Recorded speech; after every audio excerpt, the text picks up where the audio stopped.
अस्सलाम वालेकुम नाज़रीन, दादू न्यूज़ इशू में भली कार रहा हूँ। दानिश खुश्क अज सिंधी सकाफ़ती दिहाड़े के हवाले से जेका मुख्य तकरीब प्रेस क्लब आॾो रखी वही महफ़िल मौसीकी जी उहा जारी है। सिंधी सकाफ़त के अॼोके ऐलानियल ॾींहं के बराबर ॾींहं के करे जेके दादू शहर के मुख़्तलिफ़ इलाइक़नि मां जेको रैलियूं आहिनि उहे निकिरनि पियूं।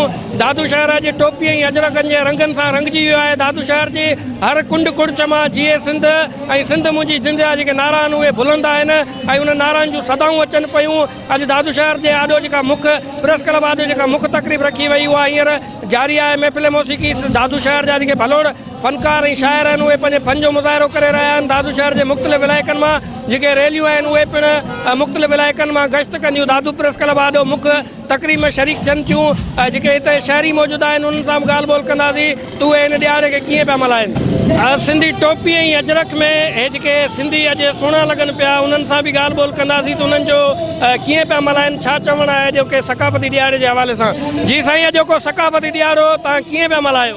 साईं, अॼोको सकाफ़ती ॾियारो जेको आहे सो ईद जे समा वांगुरु जेको आहे पूरी सिंध जा जेके वारिस आहिनि सिंधी आहिनि या सिंध में रहंदड़ जेके माण्हू आहिनि उहो ईद जो ॾियारो करे मल्हाइनि पिया। ऐं हिन ॾींहं जो मल्हाइण जो मक़सदु इहो आहे त सिंधी सकाफ़त खे उजागर करण जे लाइ उन जे कल्चर के जेको आहे हथी ॾियण जे लाइ उन जे शयुनि खे जेको आहे प्रोमोट करण लाइ जीअं अजरक आहे, टोपी आहे, गज आहे, उनखे हथी ॾियण जे लाइ जेको सो उन जो कारोबार वधाइण लाइ बि जेको ही सिंधी सकाफ़त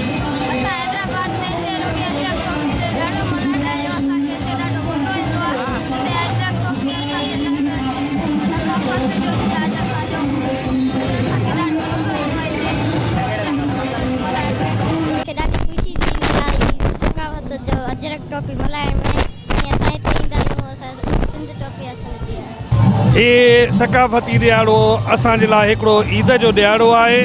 असां सिंधी क़ौम खे हिकु यकजहदा करण जो बि हिकिड़ो ॾींहुं आहे ऐं जेके धारिया असां ते कब्ज़े करण जी कोशिशि कंदा उन्हनि खे बि इहा ख़बर हुअणु खपे त असां मुतहिद आहियूं ऐं असां जा को बि उन्हनि जो अहिड़ो अमल न थी सघंदो ऐं न असां ते क़ाबिज़ थी सघंदा। असांखे अॼु ईद वारे जेका ख़ुशी महसूसु थिए थी ऐं सिंध हींअर सभई जेको सो माना तमामु सिंधी ख़ुशि आहिनि।